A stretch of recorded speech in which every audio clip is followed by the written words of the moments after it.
I believe I can fly. Ulang awalnya. Okay, Assalamualaikum warahmatullahi wabarakatuh. Alhamdulillah jumpa lagi kita pada hari ini. Ini adalah kelas lanjutan kita pada Isnin lepas 23 November.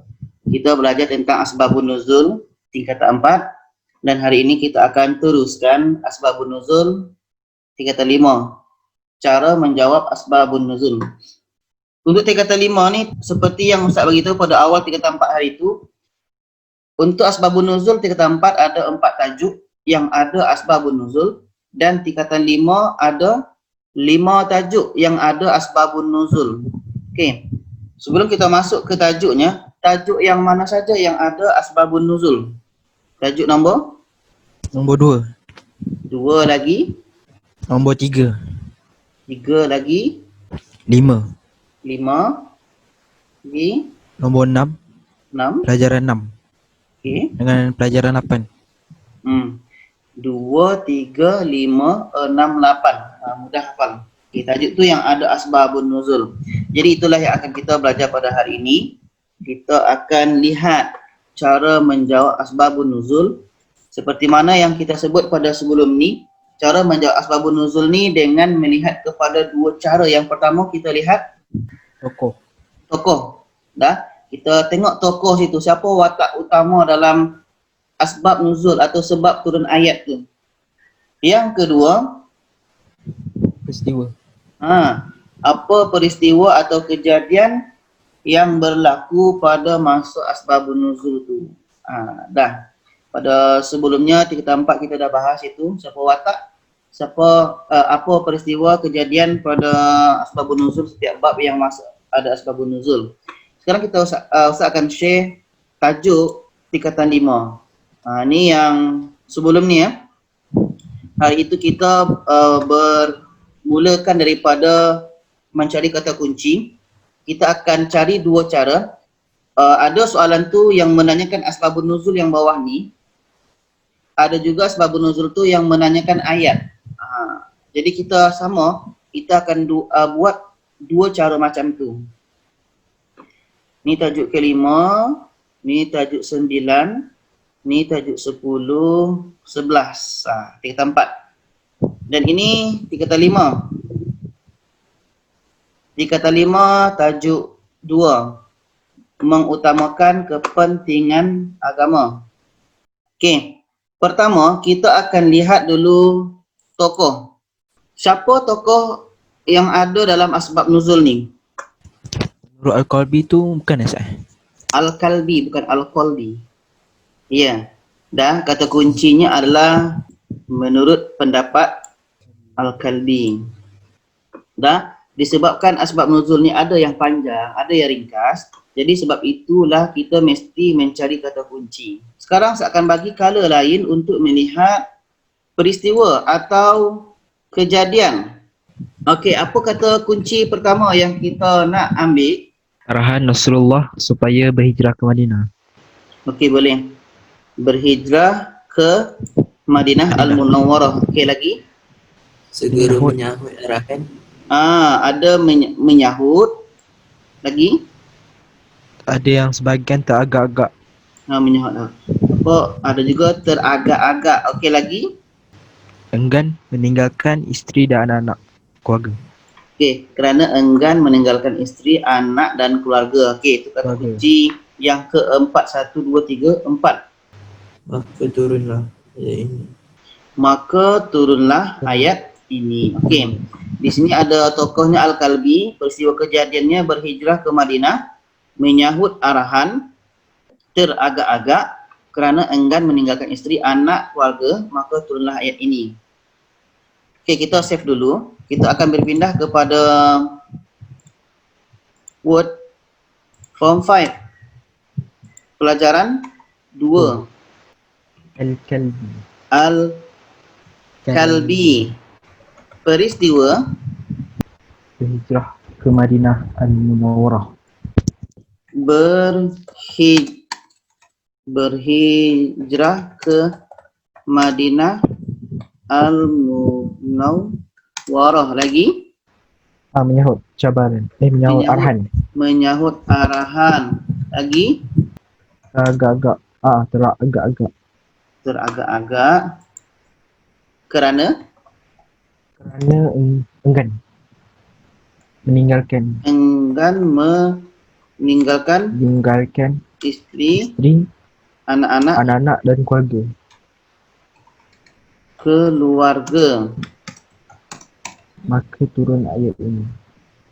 Maka turunlah ayat ini. Ini satu markah. Maka Okey. Cubalah Wan dulu. Wan kena buka sebagai ketua pengawas. Menurut pandangan Al-Kalbi, Rasulullah SAW mengarahkan para sahabat berhijrah ke Madinah Al-Munawwarah. Oleh itu, sebahagian para sahabat menyahut arahan yang diarahkan oleh Rasulullah SAW, tetapi sebahagian lain teragak-agak untuk menyahut arahan daripada Rasulullah kerana enggan meninggalkan isteri, anak-anak dan juga keluarga. Maka turunlah ayat ini sebagai teguran dan celaan kepada para sahabat yang teragak-agak. Irina boleh? InsyaAllah. InsyaAllah. Okey, Irina cuba. Menurut pendapat Al-Kalbi, Rasulullah menurunkan arahan kepada para sahabat supaya berhijrah ke Madinah Al-Munawwarah. Ada sebahagian para sahabat menyahut arahan Rasulullah dan ada sebahagian lain teragak-agak untuk menyahut arahan Rasulullah kerana enggan meninggalkan isteri, anak-anak dan keluarga. Maka turunlah ayat ini untuk memberi teguran kepada Mereka. para sahabat, kepada mereka. Boleh. Bagus. Alhamdulillah. Seronok kan? Jadi nanti korang exam hanya hafal kata kunci saja. Dah? Hafal kata kunci ni je. Untuk tajuk 2 ni, mengutamakan kepentingan agama, kita dah dapat kata kunci. Kata kunci ni yang korang hafal. Itu kalau soalan menanyakan asbab nuzul.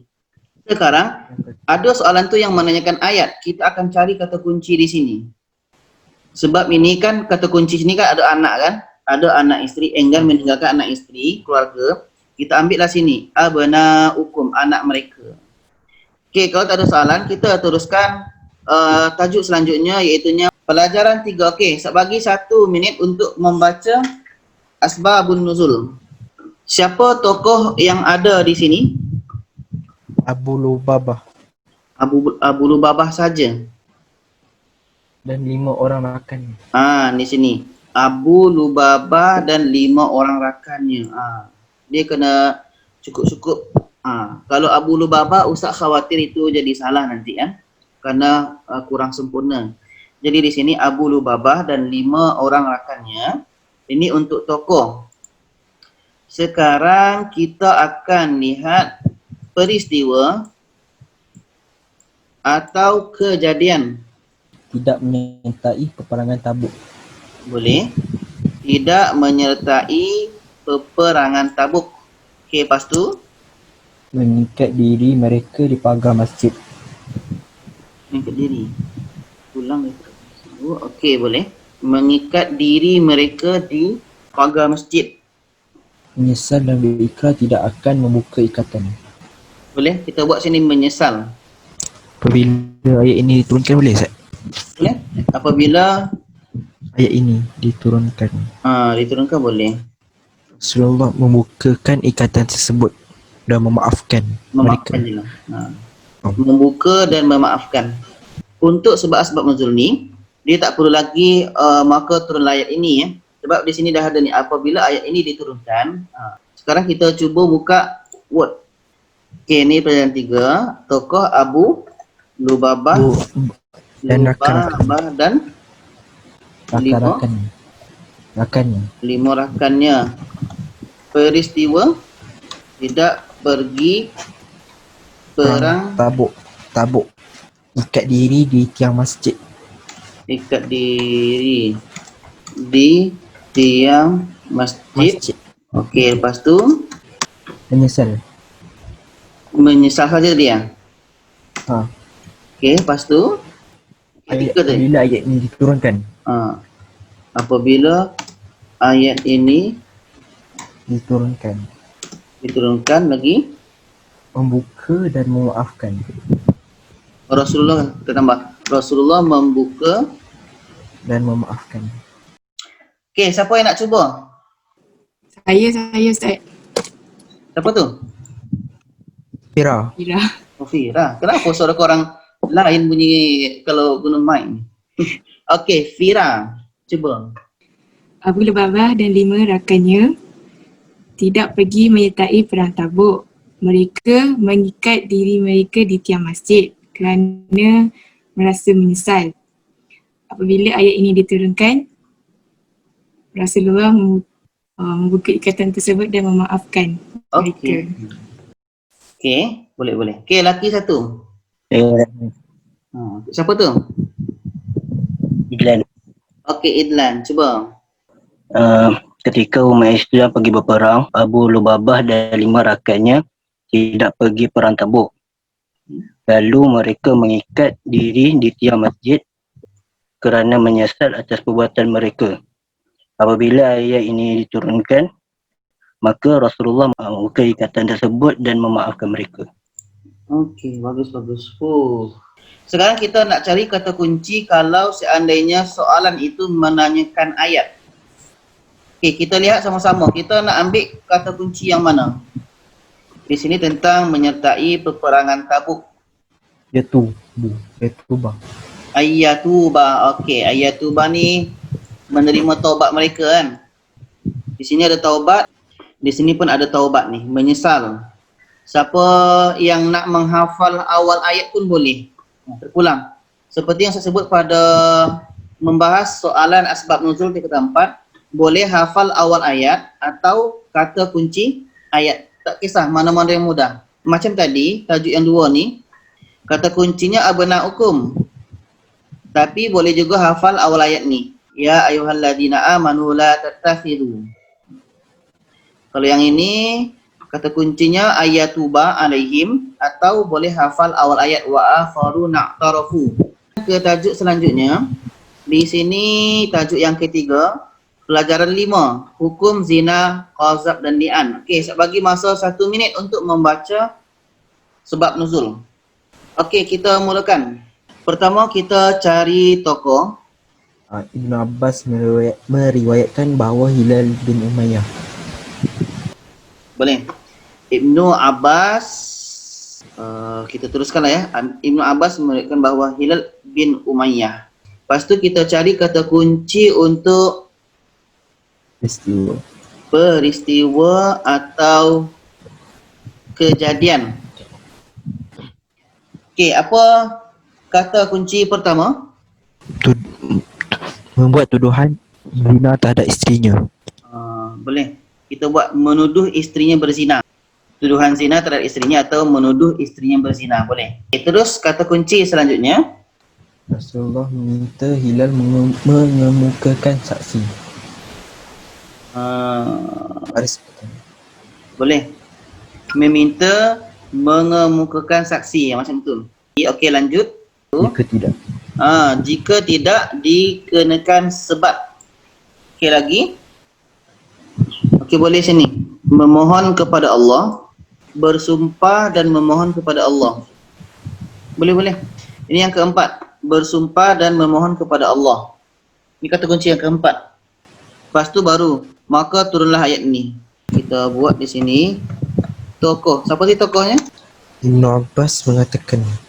Ibn Abbas meriwayatkan bahawa Hilal bin Umayyah peristiwa menuduh isterinya berzina. Lagi Rasulullah minta datangkan saksi. Datangkan saksi. Okey, lagi Jika tidak kena sebab. Itu kan kata kunci. Jadi kita ringkas. Jika tidak kena sebab lagi bersumpah dan memohon kepada kepada Allah, Allah, maka maka turunlah ayat ini. turunlah ayat ini. Wah. Ustaz mulakan dulu. Ibnu Abbas meriwayatkan bahawa Hilal bin Umayyah menuduh istrinya berzina. Rasulullah meminta datangkan saksi. Jika dia gagal datangkan saksi, dia akan kena sebat. Maka dia ni Hilal ya, maka Hilal bersumpah dan memohon kepada Allah supaya menurunkan wahyu tentang kejadian ini. Maka turunlah ayat ini. Okey, lelaki siapa yang nak cuba? Okey, Syami cuba. Ibnu Abbas meriwayatkan bahawa Hilal bin Umayyah menuduh isterinya berzina. Rasulullah meminta agar mendatangkan saksi, jika tidak akan dikenakan sebat. Jika tidak ada akan dikenakan sebat. Dia bersumpah dan memohon kepada Allah supaya menurunkan wahyu tentang kejadian ini. Maka turunlah ayat ini. Okey, bagus. Okey, perempuan. Okey, Mafas. Nadak di kedua. Okey, Mafas cuba. Ibnu Abbas meriwayatkan bahawa Hilal bin Umayyah menuduh isterinya berzina. Lalu Rasulullah meminta beliau kemukakan saksi atas tuduhan itu. Jika tidak, dia akan dikenakan sebat. Lalu dia memohon kepada Allah Dia bersumpah. agar diturunkan wahyu. Bersumpah. Dia bersumpah dan memohon kepada Allah agar diturunkan wahyu, agar dia tidak dikenakan hukuman. Maka turunlah ayat di atas, ayat di ini. Okey, boleh. Jadi ini pelajaran 5. Kita dah cari kata kunci. Sekarang kita akan cari kata kunci seandainya soalan itu bertanya tentang ayat. Boleh pertama hafal awal ayat bagi yang suka hafal awal ayat. Yang kedua, siapa yang hafal kata kunci? Az-zaniyatu waz-zani. Ya, mudah je kan? Az-zaniyatu waz-zani. Perempuan berzina dan lelaki yang berzina. Kan kata-kata zina, sini pun ada kata-kata zina tadi. Selanjutnya, pelajaran 6, hukum menutup aurat. Okey, baca asbabun nuzul dalam 1 minit. Tak apa-apa kalau macam tu, korang baca juga hadis ya. Ustaz terlupa tu. Di sini sebab nuzul, ada yang Ustaz buat di sini tapi nampaknya tertinggal Ustaz kopikan di sini hadisnya. Okey, baca sekali hadis. Sekarang kita cari kata kunci untuk tokoh. Asma binti Abu Bakar. Asma binti Abu Bakar. Okey. Lepas tu untuk peristiwa atau kejadian. Apa kata kunci pertama? Menemui Rasulullah dengan memakai pakaian nipis. Okey, menemui Rasulullah. Itu kata kunci pertama. Lepas tu pakaian yang nipis. Okey, lagi hadis di sini Rasulullah bersabda dan apa tadi ya? Menegur. Menegur Asma. Dah. Rasulullah bersabda dan menegur. Macam itulah. Okey, lepas tu baca hadis. Rasulullah bersabda dan menegur perempuan haid. Okey, lagi tidak boleh dilihat kecuali, kita buat macam ni lah, kecuali. Itu kata kunci kita. Muka dan tapak tangan. Tak apa, kita buat macam ni je Wan. Tidak boleh dilihat kecuali, macam sampai situ je lah. Kita akan faham maka. Di sini baru maka turun lain. Sekarang kita masuk ke word. Pelajaran ke-6. Tokoh Asma binti Abu Bakar. Asma binti Abu Bakar. Peristiwa. Berjumpa Jumpa Rasulullah. Jumpa Rasulullah. Lagi Pakai nipis. pakaian nipis. Lagi Rasulullah bersabda. Rasulullah bersabda dan menegur. Menegur Lagi perempuan haid dah haid. Perempuan haid. Sekali lagi. Tidak boleh dilihat. Tidak boleh dilihat kecuali, kita sampai situ je. Berarti kan korang dah faham kecuali itu kan? Maka turunlah ayat ini. Maka turunlah ayat ini. Okey, siapa nak cuba? Lelaki. Iman tapi dia madu. Okay, so Asma binti Abu Bakar berjumpa Rasulullah dengan pakaian yang nipis. Lalu Rasulullah bersabda dan menegur, perempuan yang telah datang haid tidak boleh dilihat kecuali muka dan tangannya. Maka turunlah ayat ini. Itu kan lebih simple. Okey, itu laki, perempuan. Confirm lah. Siapa lagi tadi? Nada. Asma binti Abu Bakar berjumpa Rasulullah SAW dengan memakai pakaian yang nipis. Rasulullah bersabda dan menegur beliau, perempuan yang telah datang haid tidak boleh dilihat kecuali muka dan tapak tangannya. Maka turunlah ayat ini. Okey, jadi. Okey, dah, ini untuk pelajaran 6. Kita masuk kepada PDF. Tadi kita dah jawab, kita dah cari kata kunci untuk di asbabun nuzul. Sekarang kita akan cari kata kunci seandainya soalan itu bertanya ayatnya. Okey, apa kita kata kunci di sini? Ni, wa yahfazu furujahum. Sini pun ada yahfazna furujahunna. Dah, nak tahu kan soalan tu nanti menampilkan ayat 30 je atau hanya menampilkan ayat 31 je, sebab ayat 31 ni panjang. Jadi di sini wa yahfazu furujahum, bagi yang ingin menghafal kata kunci. Kalau awal ayat di sini bagi yang ingin hafal awal ayat, qul lil mu'minin. Dah, wa yahfazu furujahum, menjaga. Okey, kita lanjutkan tajuk last. Ini kelebihan orang beriman. Kita cari kata kunci tokoh. Siapa tokoh di sini? Menurut pendapat Malik bin Dinar. Okey, Malik bin Dinar. Malik bin Dinar dengan Mujahid. Tokohnya di sini adalah Malik bin Dinar dan Mujahid. Okey, sekarang kita cari kata kunci peristiwa. Peristiwa atau kejadian. Okey, apa kata kunci pertama?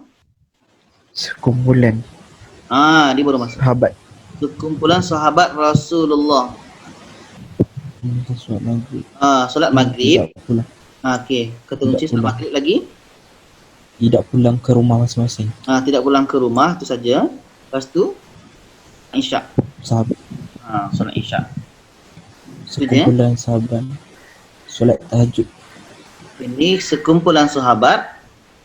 Ini kata kunci untuk Mujahid ya, sekumpulan sahabat. Solat tahajud. Solat tahajud. Dan amalan qiyamul lail. Amalan qiyamul lail. Sebab korang kena buat ni ada pendapat Malik bin Dinar, yang kedua ada pendapat Mujahid, kena buat dua-duanya. Jadi kita masuk ke word ke-8. Okey, tokoh. Pertama siapa tadi? Malik bin Dinar. Malik bin Dinar. Yang kedua? Mujahid. Lepas tu peristiwa sekumpulan sahabat. Lagi solat maghrib. Lagi tidak pulang ke rumah.